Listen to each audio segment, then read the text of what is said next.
What a beautiful season, perfect for indulging in dark thoughts, don't you think? No, I don't mean politics. I'm thinking more along the lines of a world of darkness. No, I don't mean social media platforms either. Touch tombstones or something. No, I mean a world of darkness such as the one that brought forth Cainites or vampires. If you're an enjoyer of historical arms and armor and the spooky season, you're in the right place. If not, that's alright. Enjoy your mundane existence. I'm sure you have football games to watch or something. So which arms and armor would suit vampires best? I'm thinking, of course, of the more refined, civilized form, as you would see in, for example, the World of Darkness or in settings like Might and Magic, Castlevania, etc., rather than the mindless, snarling beasts that are sometimes so distastefully portrayed. Considering the bewildering array of arms and armor that history has concocted, how would you even go about narrowing it down? Well, there are a few different considerations. One being simply style. Even mortal nobles took pride in their status and wished to distinguish themselves visibly from those who they considered beneath them. Ironic, seeing how they all share the same weak blood, but vampires, on the other hand, are objectively superior, so they may also wish to display their status. You don't do that with a peasant's weapon. Even if it may be effective in and of itself for certain uses, this is not a status symbol by any stretch. The craftsmanship as exemplified by this jian is more suited for refined tastes. The blade, on the other hand, is entirely useless to a vampire. Just look at how flimsy it is. So thin and narrow and lightweight, it's like a child's toy.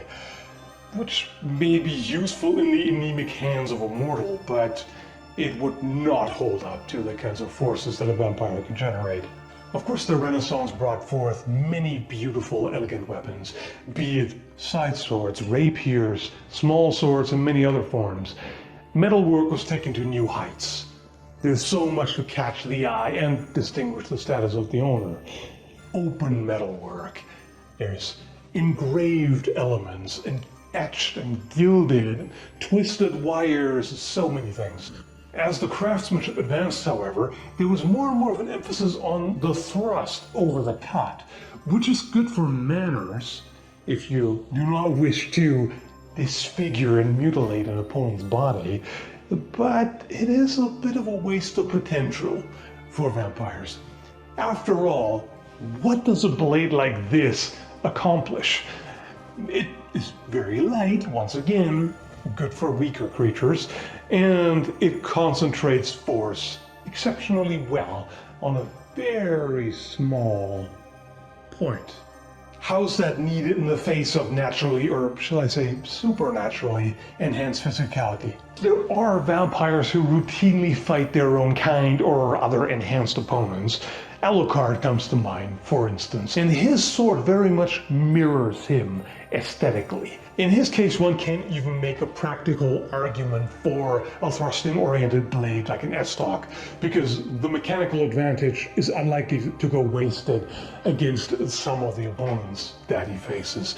The blade better be a lot thicker and more robust than it usually is, unless it's magical, which of course we know in his case it is.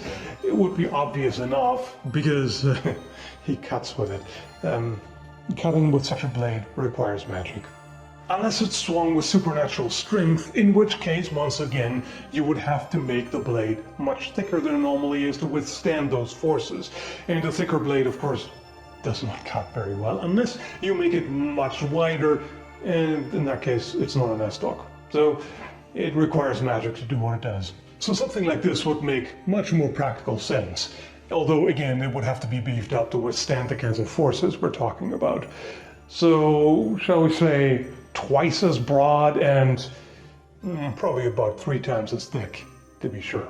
Quite an appropriate blade shape for a vampire who likes to reserve penetrating attacks for the fangs. Such a broad cutting blade could even be used in a rather crude manner by, say, younger vampires who still enjoy indulging in their more savage nature by severing limbs and then drinking from the resulting fountain. Now, one could make this whole affair a little less brutish by giving it the refinement of a complex hilt. The blade, in this case, once again, is a bit of a waste. For a vampire, it would make much more sense to retain a broad blade all throughout, with or without a point, because it's not needed. Again, in the hands of a mortal, this may be useful to reduce the amount of mass and bring the balance back so that they can handle them without fatigue and all of this. But with enhanced strength, the blade can easily be made much broader and more top-heavy without compromising speed or agility.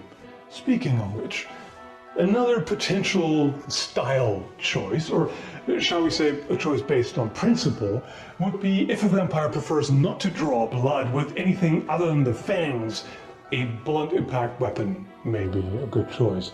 And it is a good choice indeed, because once again, the thing that mortals have to worry about doesn't apply here. Strength is always the limiting factor when shaping blunt impact weapons like this. Of course, there were plenty in history that were made such that even moderately strong humans can use them with perfectly adequate speed and agility, adequate by the standards of mortals, of course. The kinds of aggressive shapes you see on weapons made for mortals, like sharp beaks and pointed spikes and such, are again not needed unless fighting someone on the same level as a vampire, although they might add some flair if the vampire has a taste for the dramatic. And then there are those who have deep-seated hatred for mortals, or perhaps just sadistic inclinations. And in that case, the enhanced strength combined with gruesome designs like this would be not what I would call cultured, but undeniably effective. A blade like this does not slice or cut cleanly. It tears and rends flesh and makes a mess of your meal, in short. Mortals would not be able to use a blade like this effectively because they simply lack the strength to force it through the body without it becoming stuck in some way. So in my opinion, heavily ornamented, elegant thrusting blades would be best for sheer style, and broad, thick cutting blades would be best for effectiveness. When it comes to protection, many types of armor made by and for mortals throughout history would fail to add anything of value beyond a vampire's natural resilience. So that leaves plate armor. Now, of course, with a vampire's strength and endurance, much heavier plate can be worn.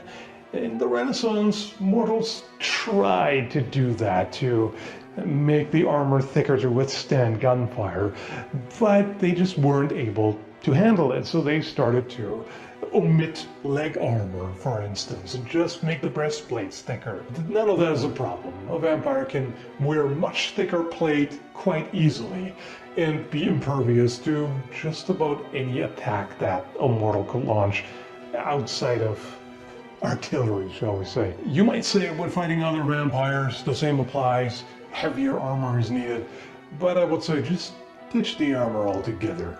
Just fight each other openly and honestly if you have to fight at all. Of course, there's no need to fight anyway. There's plenty of blood to go around for everyone. Some have to fight their boredom, but there's plenty of courtly intrigue that should satisfy that desire. Well, that about wraps it up. Hope you feel entertained. Thanks for watching. Enjoy your October and happy Halloween.